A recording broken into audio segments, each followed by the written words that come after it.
এইরকম soya staff potato বাড়িতে বানাতে চান তাহলে রেসিপিটা দেখে রাখুন। আগে পুরটা বানিয়ে নেব।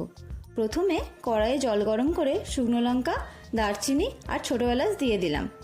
জলটা ফুটে গেলে দিয়ে দিলাম সয়াবিন। এবার এটা ভালো করে ফুটিয়ে জলটা ছেঁকে নিতে হবে। তারপর এটার একটা পেস্ট বানিয়ে নেব। এরপর কড়াইয়ে তেল গরম করে জিরে, হিং ফোড়ন দিয়ে আদা বাটা দিয়ে দিলাম। আদাটা ভাজা ভাজা করে নিয়ে সব মশলা দিয়ে দিলাম। প্রথমে দিলাম হলুদ গুঁড়ো, তারপর জিরে গুঁড়ো, ধনে গুঁড়ো, লঙ্কা গুঁড়ো আর আমচুর পাউডার। মশলাটা অল্প জল দিয়ে ভালো করে কষিয়ে নিয়ে দিয়ে দিলাম সয়াবিনের পেস্ট আর দিলাম অল্প আলু সেদ্ধ।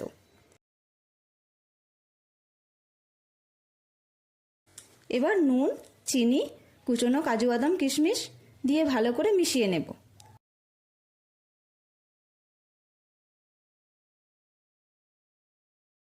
সবশেষে গরম মশলা দিয়ে নামিয়ে পুরটা ঠান্ডা করে নেব। এদিকে আমি আলু সেদ্ধ করে এইভাবে ভেতরের অংশটা বার করে নুন হলুদ দিয়ে ভেজে রেখেছি। এবার পুরটা আমি আলুর ভেতরে ভরে নেব। এবার লাস্ট স্টেপ, কড়াইয়ে তেল গরম করে দিয়ে দিলাম জিরে, তেজপাতা, গোটা গরম মশলা আর হিং। তারপর দিলাম আদা বাটা। আদাটা ভাজা ভাজা করে নিয়ে দিয়ে দিলাম টমেটো কাঁচা লঙ্কার পেস্ট। টমেটোর কাঁচা গন্ধ চলে গেলে দিয়ে দিলাম কাজু বাটা আর দিলাম টক দই। এই সময় আমি নুন, চিনি, হলুদ গুঁড়ো, অল্প লঙ্কা গুঁড়ো দিয়ে দিলাম।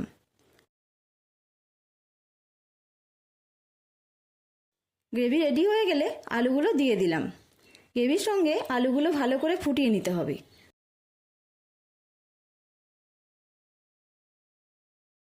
শেষে গরম মশলা ছড়িয়ে পরিবেশন করলাম সয়া স্টাফ পটেটো।